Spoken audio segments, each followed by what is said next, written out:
I'm Ginnah Howard, and it's so wonderful to see so many people here that I know and people that I wasn't necessarily even expecting. I was telling Cooper that I just sent him an email thinking, oh, well, he'll never come, but I might as well send him an email, and here he is. So that's great. A lot of you in here have already read this book, Rope and Bone, and this turned out to be a New York upstate trilogy. So Rope and Bone, which I actually wrote first but didn't get published until just recently, and then I wrote Night Navigation, which did get published right away, and then I wrote Doing Time Outside, and I certainly didn't have any plan to write a trilogy. It just happened. I don't have a very wide range. I do have one story that takes place on a bicycle messenger in New York, in that city, and that's as far as I've gone. But most of the stories, most of the novels take place right in the kind of world that you know here. And I often read Carla Morletti's stories because she has a good voice she's really in your face, and she has a good voice for out loud.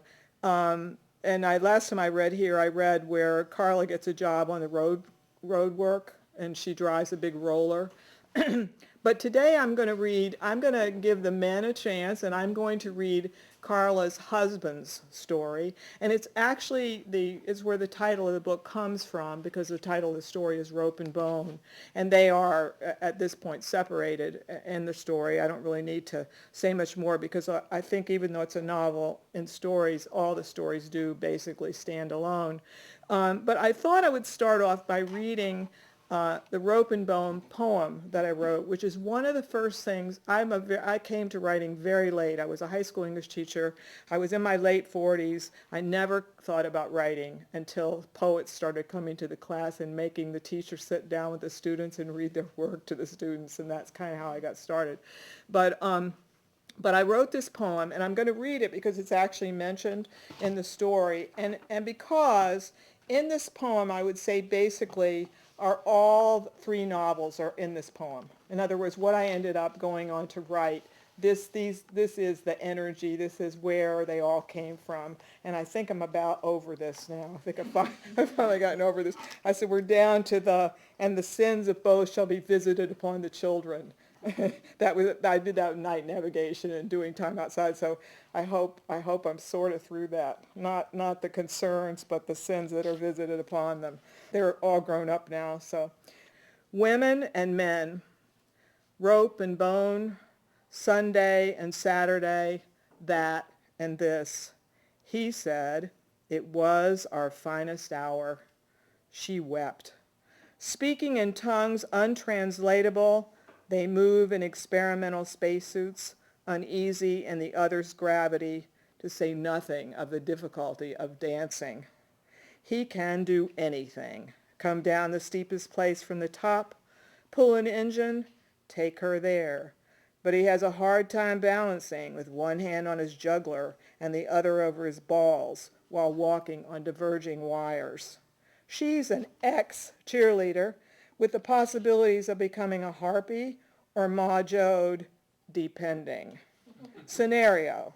They meet on the midway. His arms leave her breathless. He hits the ball to the top. Excuse me. He hits the ball to the top, rings the bell, and gives her the Cupid doll. She's got nice tits, which she gives to him along with the best years of her life. They marry. After a brief honeymoon, they move to the edge. While she stands washing diapers and thinks, is this it? He works at a job he does not like, afraid he's missed the last train to the Elysian fields.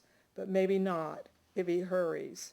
Then he won't be able to get the car started, and it'll all be her fault. Alternate endings.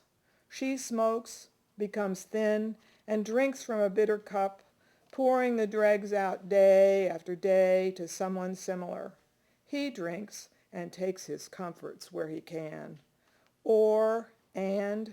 She gathers the children together, whom the sins of both shall be visited upon later, throws the stained mattress up over the old Pontiac and heads out for God knows where. Alternate trips. They marry in the Amherst Chapel, build a ranch in Del Mar, take the kids to the orthodontist, have sex every other Saturday, make a will and wait. Or they realize they're in the same tempest, grab a piece of debris, hang on, spell each other, miraculously survive, are eternally grateful, and mutually generous. So that was my first sort of trip out into that world.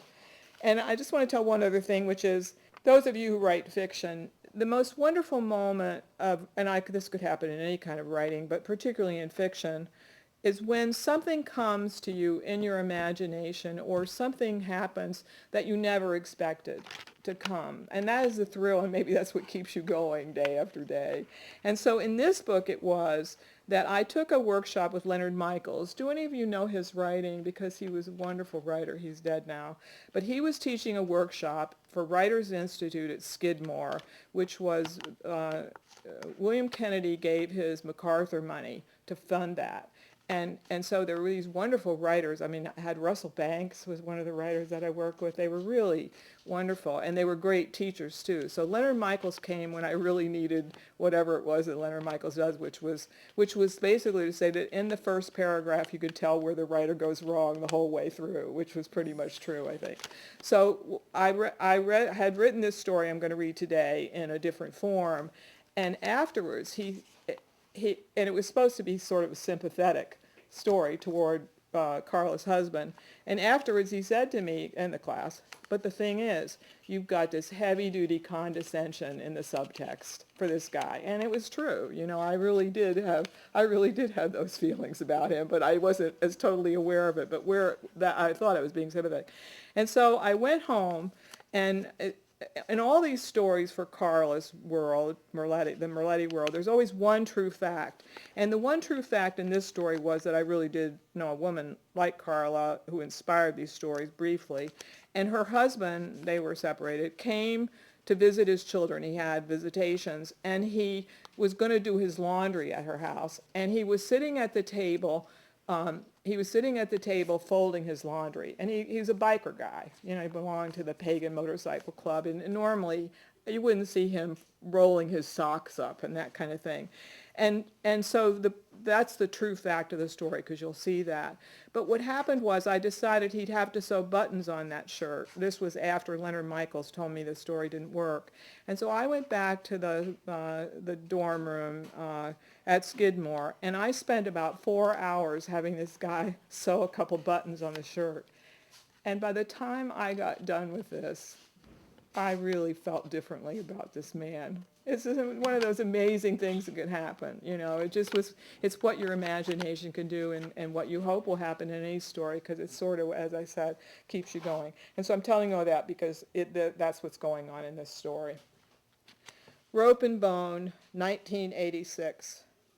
His shirts he hangs on the back of the chair, one on top of the other, so they won't wrinkle. On the end of the kitchen table, he begins to fold the rest of his clothes, piling them up by kind, underwear, jeans, bandanas, like the women in the laundromat do. As the stacks spread, Carla's friend Dell moves her papers over to make room. While he folds, he listens to his daughter's laughter above the TV. For a moment, he feels like he lives here again. All the dents and cracks are familiar. The half-stripped table he started last winter waits. While he stands in this kitchen, sorting socks and rolling them into lumpy wads, he watches Carla. He watches Dell. You do good work, Carla says. Did Marion teach you that? You never did laundry when you were with me. He looks up at her to see if she's being nasty, but she just smiles and goes on rinsing the glasses. He watches Dell cross off and write, chew on her pencil, write some more. She says she's fixing a poem. Fixing a leaky hose. Fixing the toilet. Fixing a poem? She shifts in her seat, pulls on her hair, says, "Carla, see if this makes sense so far." He puts the sock down. inches toward the words words strung out down the page. They marry. Rope and bone, Sunday and Saturday, that and this. He said it was our finest hour. She wept. Carla butts in. The she what? Wept sounds like Jesus. Then Dell X's out a line, looks at the ceiling like she's waiting for words to drop from above. He tosses the last ball of socks on the pile. His shirts need buttons. Carla used to do them. Marion doesn't. You got any thread, he says. Carla turns and drops her jaw. He ignores this. I need white thread and a needle.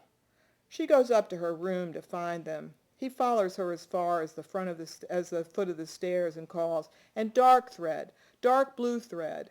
He pulls Tessa's hair lightly as he passes her chair. What you doing, Papo? Tess says, not looking away from the screen. Sewing buttons. Well, when this is over, I'll help. All right. Carla returns with the whole sewing basket and a crack about how she's fresh out of thimbles. He ignores her again. He checks each of his shirts, sets aside the ones missing buttons. Several have rips in the elbows, torn pockets. Maybe next week. He smiles at the picture of himself. Steve Merletti, pagan biker, busy with his mending. He settles himself into a chair and pushes aside all the piles, careful not to disturb Dell's papers. When she looks up, he motions her to go on. Everything's under control. No buttons. He searches through the box. None. He does not want to get into this business with Carla again. He explores the box, layer by layer once more. Not one button. Besides, they have to be small and like the rest. He sits and stares at the shirts spread before him. Then he laughs and looks down at his front. He counts the buttons from his neck to his waist and the empty spaces on the shirts before him. With a tiny pair of scissors, he sniffs off the buttons he needs from the parts he tucks in his pants. He lines them all up in a row, ready. He looks over at Carla. She sits by the window, smoking a cigarette, staring out at the blue sky. The sun touches her white blouse, her black hair. He'd forgotten her hair that always gets away from clips and scarves. In the little pincushion, he finds a bunch of needles. He chooses one with a small golden eye and lifts it to the light. He pushes his cap back and, squinting, pokes the white thread through the tiny hole the first try. He pulls the thread down to make it double and ties the ends together in a knot at the bottom. Putting on a button shouldn't be too hard. He straightens the shirt in front of him, lines the little white plastic circle up across the buttonhole, then slips the needle under, lightly holds the tiny rim with the nail of his forefinger. In jabbing for the opening, the button shifts a little. Once it's fastened down, it'll be easier. As he recalculates the exact spot, he notices there are 3 tiny punctures, tracks left by the missing button. This changes things. He lifts the shirt onto his legs and pushes back from the table. From underneath, he pokes the needle through one of the little dark holes and slips the button over the point. Carefully, so as not to tangle the long thread, he pulls it all the way out. He puts the needle in another hole of the button, finds the second dark speck with the point, pushes it back part way in, and from below draws the thread down with one final tug. The button is trapped. Then he notices Carla looking at him. He keeps sewing, keeps his brow wrinkled. The kitchen is quiet. TV voices murmur in the distance. He sees Carla turn back to the blue sky, the kind of blue that only comes in February. February. 1 year ago this month, he ran out of this kitchen on Carla's voice, on Carla standing with a maybe-loaded gun screaming, "You ever touch me again and I'll kill you." Left Rudy and Tess on the dark stairs listening. Slammed the door so hard the old window cracked. A late, icy February night, no bright blue sky, no pretty Carla then. Somehow he got to Marion's. The drive from Danford to Utica is still a blank in his mind, but the next morning, there he was, passed out on the front seat in the alley behind Marion's apartment. The thing with Carla was that every new fight, she brought it all up again. Sometimes, before he even got in the door, she screamed, "You son of a bitch!" Then she always got to how many years they'd been married. She'd look up like she was talking to God and say, 5 years, 10 years, 18 years, real disgusted. But the night she got out the gun, she didn't bother reminding him of the years. Somehow she'd found out about Marion. When he came home late, she was waiting on the stairs. She jumped on him and started clawing him in the face like a crazy person. He ended up slapping her. She went nuts, started biting and throwing stuff, all the while yelling, "I'm not like my mother. I don't have to put up with your shit." Then it seemed like out of nowhere she had his gun aiming it right at him, and that was when he got the hell out. After a few days at Marion's, he went home, piled on the porch all his stuff, boxes and bags, all his pictures, everything, and a note. Something about how she was done living with someone who couldn't hear, how there was a person inside her body, a note that said if he tried to get in, she'd call the cops, that the next time he heard from her, it'd be through her lawyer, that this time she meant it. When he started banging on the door, he saw her go to the phone. He left. Let her cool off. Start to miss him. 3 days later, painting up on a scaffold, he got a registered letter from some woman lawyer in Marwick. A lot of big words he never did read. Boiled down to a legal separation, a visit with the kids Sundays, and $50 a week. But that was a year ago. Most of the war's over. Today he feels good. Home for his Sunday visit. He's given her the promised 50 plus 50 from before. He's painting full time, even though it's winter. He watches Carla. She lights another cigarette. She looks at him and smiles. He goes on sewing. The second button's easier. Yes, today Carla's being friendly. She may change any minute, but today she's got the white flag up. She crosses the kitchen, reads over Dell's shoulder. "I'm almost ready," Dell says. "Then I'll read it to you. See if it's clear." Carla starts pulling stuff out for dinner. Well, I like the part, mutually generous. She raises her arms and laughs. He always liked Carla's laugh. Every part of her moves. He remembers the good times when she laughs. He watches the rise of her breasts, the curve of her belly.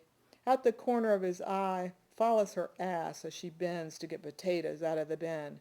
Yes, today he feels fine. "When you finish that, I got some socks you can darn," Carla says. "Okay," he answers, biting the thread, "but I have a price." "You're right about that. Morning, noon, and night I'm aware of your rates." He looks in her dark eyes, wants her to remember some of those times. "How about getting me a beer?" he says. "Get it yourself, and don't start drinking so early. Next you'll be getting loud and obnoxious, start telling me what to do." Carla says this while she's reaching in the refrigerator, opening him a beer. He sits and drinks and sews. Only 3 more buttons to do. Carla peels potatoes at the sink. Dell sits across from him, her small hands at rest on the table now. She reads softly to herself, her lips moving, her head bouncing a little. Then she begins to copy it all over, her tongue reaching out to lick her upper lip every few lines. Dell, here's a woman hard to figure, different. Her slanted eyes and bony cheeks.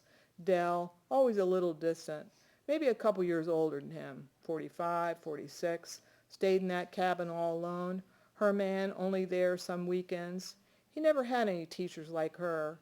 He talked to her husband right before it happened, him walking along the road, the eyes of a man not right in his head, burning up. Always with his kids, seemed to love those kids. Shot himself. Should have stopped by his place and smoked some good weed with him, told him, yeah, life's a bitch, but it can be fine. Once he asked Dell, "How come a lady like you isn't married?" "I didn't like being married," she said. "Ready?" Dell says. She clears her throat, raises the new paper from the table. Carla stops cooking. He puts down the shirt and leans forward. Dell's eyes touch his and blink, like she only just realized he's there. She smiles and starts to read. He likes the sound of it. They marry, rope and bones, speaking in tongues untranslatable. Dell reads on. It seemed like Dell's as pissed with the woman as she is with the man. Dell stops. Right away, Carla starts with the questions. He leans his chair back and, balancing against the shelves, pulls another beer from the fridge. He tosses the cap into the basket by the sink and drinks. He sews and listens to the women, but they don't tell what he wants to know. Who's the rope? Who's the bone? He watches Dell. What would Dell be like in bed, her cat-stretching body, her teardrop tits, rising and falling? But she never sends him any signals. A flick of her shoulder says, I don't do not one-night stands. Hey, he's serious too, but, well, another kind of serious. Still pushing the needle back and forth through the little holes of the button, he asks, is that how women feel? That they're so different from men? He sees Carla's surprise, the jerk of her head, the widening of her eyes. She stares at him. I don't know about women, Dell answers, but I've felt all those things. Amen, says Carla, and turns back to the frying chicken. Well, I don't know, darlings. I don't know about us being so different. Look at it out there. The sun shining, that bright blue sky. Well, I could just take the two of you into that big old bed and we could have a fine afternoon. Dell laughs. Carl laughs too. You must be smoking some good stuff, baby. Dream on, she says. Steve hangs another finished shirt on the back of the chair. I like a copy of that poem, he says. Dell hesitates, looks over her first sheet, then with a smile pushes the new copy across the table to him. Thanks, he says, and he folds it into many squares to tuck in his wallet. He wants it for that woman, Carla says, banging the lid down on the potatoes, as if she could relate to standing at the sink washing diapers. She didn't know anything about that, having kids or having no money. She jerks open the refrigerator door and pulls out the milk. Carla, don't start, he says, and caresses her bottom, feels her familiar warmth in his palm. She moves away, leaves his hand in midair. She gives him no chance to fan any fires. That night with the gun, it was like Carla went around a corner and she never came back. She must have told him she meant it a dozen times through the years, but this time she did. He tries to push a dark thread through the eye. His aim is careful, but each time only part of the thread, I hope I didn't just read the wrong page here now. Each time the thread enters the hole, he wets the end to point his mouth to a point in his mouth like his mother used to do. He is surprised by this memory. He sees her sitting at an old rocker sewing. Curving over her shoulder is a tall brass lamp with gold fringe hanging from a white shade. You know what I just thought of, Carla? Back when I was maybe 7 or 8, living on Ramsey Street, and every night after dinner my mother sat down under an old brass lamp and mended our clothes. He shuts his eyes. I see all the rooms. Up in the attic where me and Jimmy slept. In the mornings I listen to the pigeons. Oh, Dell whispers, and her hands move in the air. That's one of the things I remember most, the pigeons, up under my grandmother's eaves, right outside my bedroom window. Did you ever try to make that sound? I used to listen and try. He tilts his head and leans forward like he hears something, something off in the distance. He smiles. Then slowly, he draws his head down into his shoulders. His chest swells. He begins to wobble his neck, and out of his throat there comes a gargled coo. Dell laughs. That's it. She tries, fails totally, tries again. Carla comes to the edge of the table. She bends toward him over the piles of clothes and really looks at him. Steve, she says. Then she sits down in the chair beside him. She begins to pull her neck down into her shoulders. Tess appears, wearing her father's black leather jacket. What's that funny sound? What's it sound like? Steve says. Sounds like a pigeon. Well, that's what it is. It's a pigeon. A pigeon here in the kitchen, Tess says, and begins to search. When Tess turns away, Steve coos again. Carla and Dell laugh. What's so funny? Tess says. It's your dad, Tess. Show her, Steve. Carla urges, wrapping her arms around the child's waist. Again, he lowers his head, swells, waggles his neck, and coos. Tess snaps her fingers. Cool! Show me how. Show us all, says Dell. Tess sits down in her father's lap. Tess has Carla's beautiful face, the same big soft mouth and dark eyes, but her movements are all Steve, ready and quick. Steve moans. You sure are getting big. Tess grins. Do the pigeon. Steve sets aside the shirt. First of all, you don't just do it. To start, you have to become a pigeon. Carla's eyes widen again. They are all watching.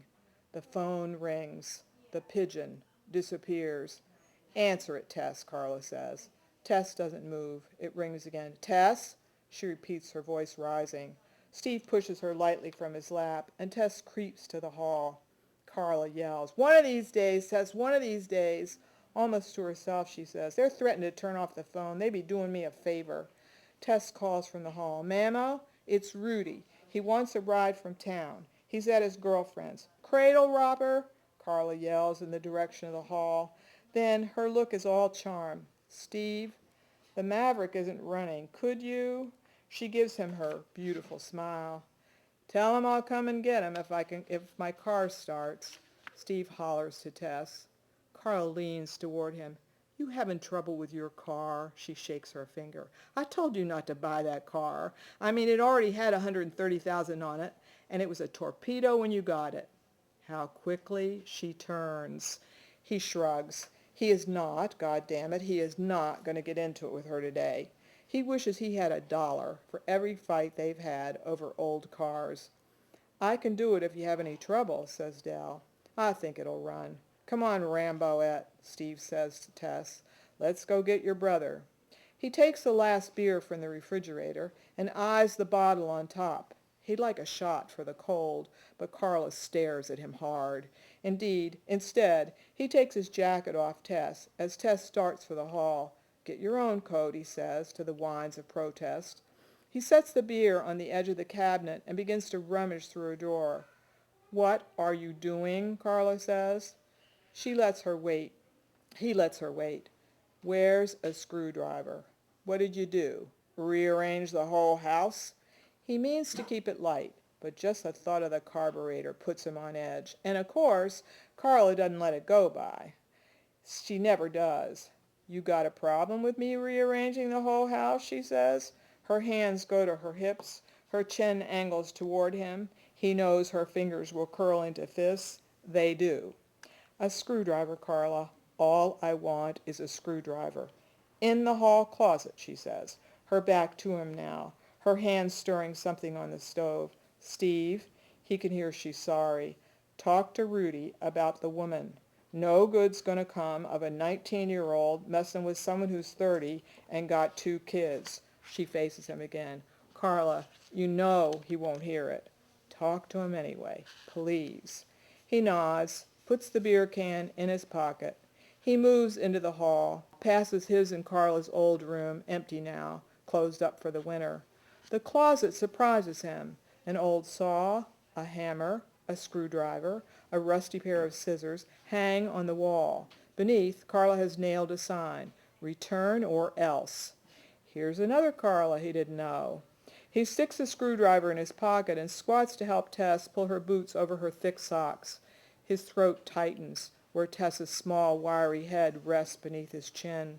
He looks for gloves, doesn't find any. They go out the front. Carla has fastened a long strip of duct tape across the cracked glass. Maybe he'll fix it one day. It's probably been Exhibit A for her story about how he slammed out one February night, leaving her with half a cord of wood on the porch. He's heard it himself 4 or 5 times.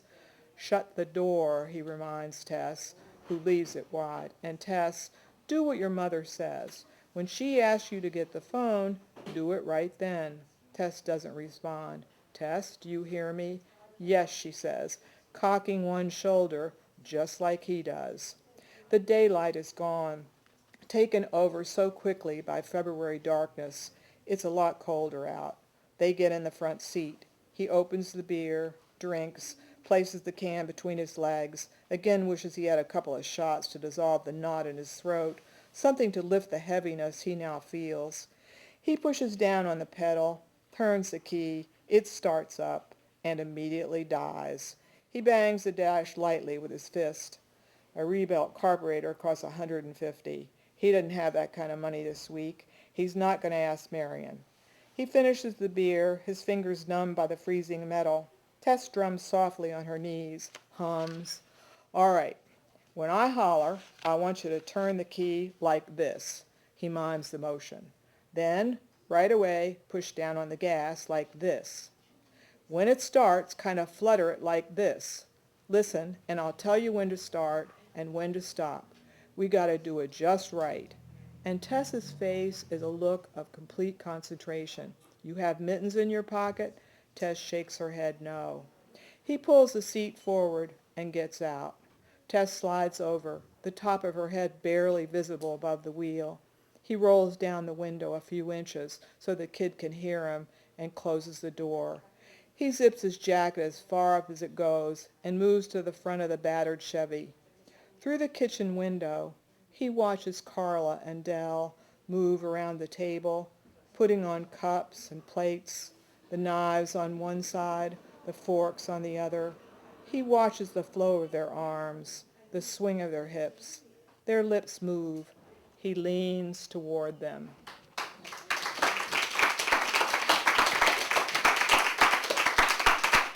One thing I love about reading after Ginnah, this is my third time reading with Ginnah, is I'm always so relaxed because I love being told a story. So it's like really nice to be able to listen to that. My name's April Ford. Thanks for being here. This is my book, The Poor Children. It's my first book. It's a debut story collection. And it came out in April of this year. It took me about 10 years from the first story that I wrote in the collection to when it was published for it to be a book. And lately I've been sort of looking at it in a slightly different way because I think once your work's out there, you have your relationship to it begins to change. I have been saying, and it's true, whenever I've spoken about this book, that the genesis was really work that I did with incarcerated youth, troubled youth. But I think even before that, in 1995, in the last year and a half of my adolescence, I actually lived in a foster home because of a deteriorated situation with my family. And so I went from being like an upper middle class, equestrian, private school, braces, vacations every year, only child, to suddenly living in a group home with 7 other kids who came from like really deteriorated family situations. Mothers who were prostitutes who abandoned them in garbage dumps, fathers who were bikers. I grew up in Quebec, so the Hells Angels were big there. So just really a lot of problems, and I was fascinated with these my peers because I had grown up really privileged, and one of the first things that they did to tell me I was privileged was any sort of mementos that I brought with me from home, they destroyed. I mean, you know, CDs, just little things that I took for granted having, music CDs, photographs. I came home one day after this little job I had at a pizza restaurant, and everything was just completely torn apart, thrown over the balcony, destroyed. And that was my first lesson about, like, so here's privilege and here is not privilege and survival. Probably that's where the genesis of this book lies. Afterward, when I finished college, I wanted to work with youth, and so I went back to the group home where I lived and asked the childcare workers, who were the same childcare workers as when I lived there, if I could volunteer, and so I started that way. Worked my way into actually working with kids in the detention center, much more higher security place. So I'm going to read the first story in this collection, Layla. It's actually the only story that I can read without retaining you all here for like an hour and a half, because they're very long stories. And basically this is a story from the perspective of a correctional officer, so an adult. The other stories are mostly from the point of view of the kids. And that was a lot of fun getting into the kids' psyches, but grown-ups count too. So this story is called Layla. They bit, they kicked. Sometimes they pulled out their own hair in such chunks they left hickey-like marks on their scalps that had to be washed and disinfected and covered with gauze. But they would rip off the gauze and wave it in the other kids' faces. The other kids who had ruined their chances of being touched, of feeling human contact, any human contact at all, by retreating into corners, promising to behave. One time, a girl drank an entire bottle of bathroom cleaner during chore hour, locked herself in the bathroom with a device she had fashioned quite skillfully during arts and crafts that afternoon. She'd had to improvise the lock, for there were none in rooms where kids couldn't be supervised. Once there had been a camera in the bathroom, but too many kids had been spied on inappropriately, blackmailed by malignant, underpaid juvenile correctional officers. Layla swigged the entire bottle of cleaning fluid because she knew it had been watered down. The COs measured the fluid before kids used it to clean, then measured it again after chores were done. A drop less than expected was cause for reprimand, an hour in the quiet room, the evening without privileges, chaperoned walk in the razor wire courtyard, extra glass of apple juice, etc., etc. Usually the most well-behaved kid was assigned bathroom duty, and it was considered an honor, a rite of passage even, to he or she who got to snap on the heavy-duty rubber gloves and scrub the toilet until all the day's traces of urine, shit, vomit, spit, semen were gone. Anybody off the street would feel at ease to sit on that toilet. Layla often wished somebody off the street, not an actual street person because the facility was infested with them, but somebody off the street in a suit and tie, carrying a briefcase maybe, would enter the facility just to use the bathroom. But the night she gulped the cleaning fluid like a bottle of warm, acrid beer, she'd given up hope that the man with the briefcase would ever come to rescue her. The last time she'd seen her father, he walked out in the middle of her trial, arms in the air, muttering, excusing himself, but he had to answer the page. He was an important doctor, and one of his important clients needed him. His clients paid for their health care. So Layla thought she could maybe get to her father more quickly that way by drinking cleaning fluid, and if not, then at least somebody would have to pay attention to her until all the poison was extracted from her body, if that could be done in time. And somebody, maybe Andrea, a mysterious CO in Layla's mind, the only female on the boys' side, would hold her hand while they pumped her stomach. Maybe even touch her hair, wipe damp strands of it from her face while she frothed at the mouth and vomited like a sick dog. But Andrea was not there that night. She was at the other facility where boys as young as 5 were detained for murder. Could they call it murder at 5? And at the exact moment when Layla's eyes rolled to the top of her skull like a pair of foggy marbles, as her face contorted and contracted from the spasms in her chest and collapsed, Andrea was handing her notice of resignation to her supervisor. "I can't take it here anymore." Without apology, for how could a person be expected to apologize for refusing to work any longer with boys who had been born with evil black hearts? "A 5-year-old knows it's wrong to throw his baby sister over the balcony," she said. "But you knew you'd be working with cases like this, Andrea. Why else would anyone want to work here?" "I applied to work with the girls." "Well, you can't if you resign." "Then transfer me to the girls' unit or I'm quitting." It was a bold threat to quit working at a facility where COs quit regularly and were replaced with ease as insulting as an ex-lover's slap. But Andrea felt, after 6 months, it was her time to be bold. She detested the little rapists and murderers, the future arsonists, and other monsters being preened for society's unsuspecting welcome, for it wouldn't know of the records expunged and burned the day these boys came of age. The greatest gift of all, freedom, would be granted to the very little fiends that had invaded the bodies of their helpless 18-month-old sisters, pointed guns at their parents and pulled the triggers, captured their neighbors' cats pregnant with kittens, and ripped open swollen bellies in visceral excitement and watched the unborn life leak out. While Andrea's peers in graduate school had prepared for careers as statisticians, researchers, professors of criminology, she had acquired knowledge and skills specific to the Claremont Girls Correctional Facility, CGCF, a maximum security experiment, a project designed by the government to truly rehabilitate young offenders. It was a sister facility to CBCF, both just 10 minutes outside the city, both identical in floor plan and failure to rehabilitate, though Andrea did not know this yet. "They're just as bad there.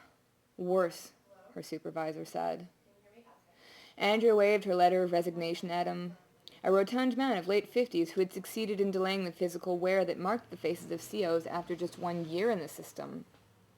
He was one of them, she thought, contemptuously, one of those people who had studied to become a philosophizer of crime, a reticent idealist, and how easy that was to speculate why 4-year-old Eric had, while his parents slept, wedged a knife into his sleeping infant brother's open mouth, wedged the knife so deep the infant could not cry out for his tiny lungs were perforated. To speculate why 11-year-old Brian had attacked his napping mother with a claw hammer because he was sick of seeing her on the couch like a lazy cunt, just like his father was sick of it. Andrea had stopped trying to make her supervisor admit there was nothing at all to speculate about these cases. They were not riddled with psychological enigmas. They were not behavioral jigsaw puzzles. They were kids who knew what they wanted to do, did it, would do it again.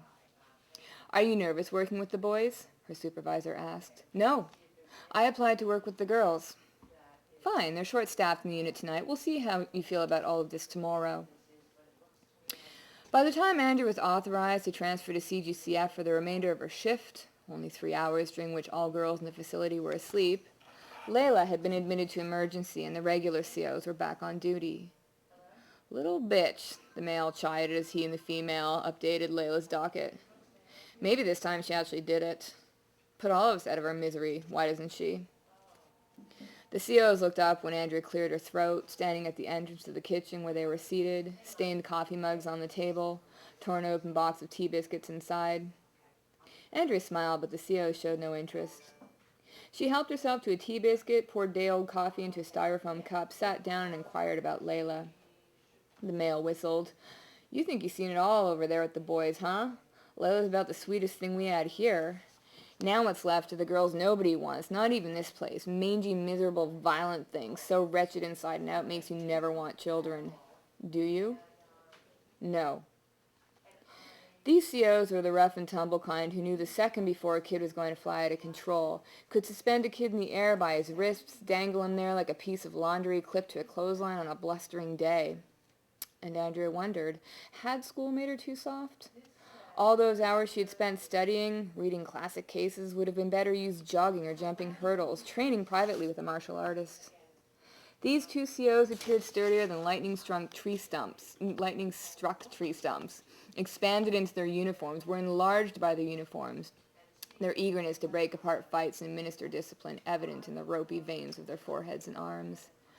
Take rooms 1 to 4, the female said, looking to her coworker. The male conceded and pointed to a hallway across from the kitchen. There, at the end, was an orange plastic chair like the kind found in high school classrooms, the wooden desk at its side equally infantilizing. And that was where Andrea sat, in a state of bored agitation, until her shift ended 3 hours later. The next day her supervisor transferred her permanently to CGCF after she'd finished 8 hours in the boys' unit. Layla was back by then, humbled by her near-death experience, enabled by a day of nurses and doctors touching her, gently, and asking if she was okay. Yes, I am. Thank you for asking. She was beautiful, Layla was. Always quick to express remorse after she misbehaved, caused anyone pain or discomfort, though mostly she caused herself the pain and others inconvenience. I don't mean to, but sometimes I can't stop myself. Andrea listened to Layla's story, her confessions, her pleas for validation, but her focus was on Layla, beautiful Layla with a prosthetic left leg. Not the whole leg, just up to the calf. The prosthetic was the crass kind that government subsidy afforded. Basic, that awful man-made flesh color, like an exploded Barbie limb, even though her father was one of the wealthiest practitioners in the city. He's worried I'd be able to run faster with a better leg. Let me see if I can help you. Don't bother, just get stolen anyway. Andrea spent the next week studying Layla's case. She could not find information about why the girl was at the facility, only her conditions. 2 years detention, drug and alcohol therapy, life skills coaching, anger management, 1 year probation after discharge. The usual. Layla's conditions were to be enforced on her as an adult. She had entered the system at 16, though, which suggested a sequence of serious offenses. And Andrea felt both disappointed and relieved to learn that girls weren't favored by the system after all. Her 6 months at CBCF had exposed to her the ugliest faces of humankind, packaged into boys as young as 5, and she found comfort in the knowledge that girls, too, could be just as odious. I never want children. I hate them all. And yet, the pinch in her bladder that had persisted for 4 months was now accompanied by a darkening of her nipples, which still looked prepubescent. Maybe because Andrea had, in her teens, been afflicted with a hormonal imbalance that denied her the full breadth of puberty.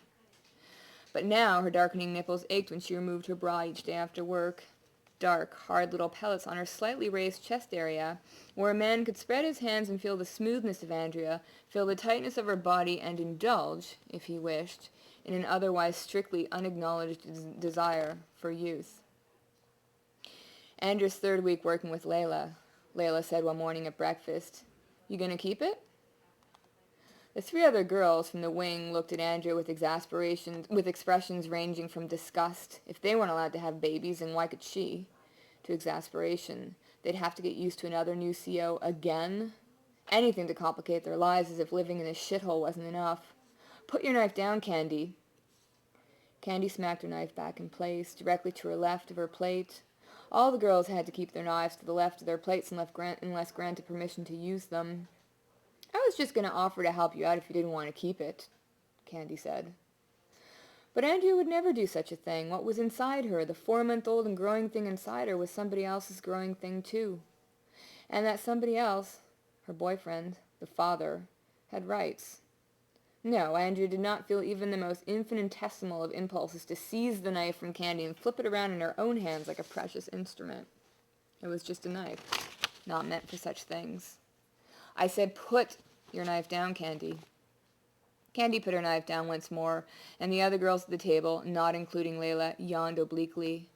They were already bored with Andrea's authority. It really didn't matter to them if she was replaced with another CO. But Layla clicked her tongue with disapproval, smiled temperately, and Andrea felt the first kick. Could it kick at only 4 months? A small flutter in her lower abdomen, made beautiful by the presence of this circumspect girl with a prosthetic leg. I'll keep it if it's a girl.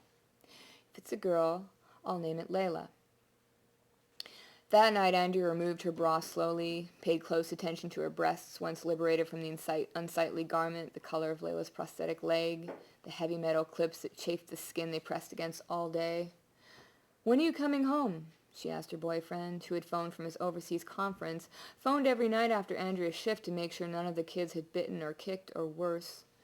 Soon, everything okay? I'm just getting used to working with the girls. Sure, congratulations again. Thanks. Andrea traced her index finger from her collarbone to her navel, a flushed patch appearing on the sharp, bony cliff of her breastplate. She pinched one brown nipple, then the other, incapable of imagining their potential to be suckled by tiny human lips, to be chewed by gums so soft the pain might go away. I cannot name her Layla. For what if it was born a boy without arms or without legs, without any limbs at all, without a docket that stated very clearly why he was there and what she had to do with him? What if he threw her cat over the balcony before his 5th birthday because he had seen the tenant on the facing balcony do the same? Impossible, of course, because the tenant was an elderly man who never stepped outdoors for fear his white, veiny skin would melt from sun exposure. What if Bradley didn't like this thing that had grown inside her? Left one day for a conference and never returned, left Andrea to inflate in such an unattractive, grotesque way that she could never again be seen in a bikini, for the plum-colored skids on her breast and thighs had revealed the ugliness of life, turned her into someone hideous. What do you think about the name Layla? She asked. That one of your girls? Yeah, she's got a prosthetic leg. Poor thing. Andrea and Bradley recited loving words, promised unwavering affection, planned a vacation somewhere nice, tropical, distant, and remote. Hung up. Andrea felt the pinch in her bladder of the past 4 months tighten. Felt the need to urinate so urgently she barely made it to the bathroom.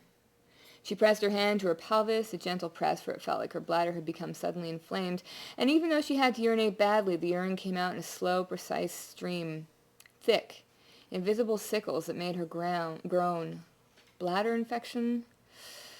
Unable to stand, worried she would stand only to have to sit again and cradle her pelvis, Andrea grabbed the pen and notepad from the magazine rack beside the toilet and began to list the name of boys.